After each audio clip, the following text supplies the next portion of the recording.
Olá, eu sou XP7 e gostaria de dizer que chega algum tempo em que saio do cupinzal uma revoada de ninfas aladas, todas elas com o mesmo objetivo, que é o de formar novas colônias. Isto acontece porque este cupinzal já alcançou o ápice de sua maturidade e já dispõe de novas jovens futuras rainhas que partem para perpetuar a espécie.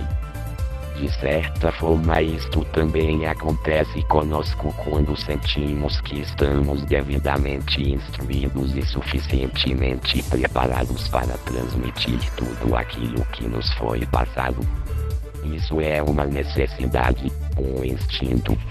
Todo o conhecimento que veio até nós deve ser continuado nas gerações vindouras como uma corrente elétrica que percorre os fios de poste em poste, sem que seja interrompida. Há um tempo para cada coisa debaixo do céu. Tempo de aprender e tempo de ensinar. Tempo para falar e tempo para, enfim, se calar. Fim da transmissão.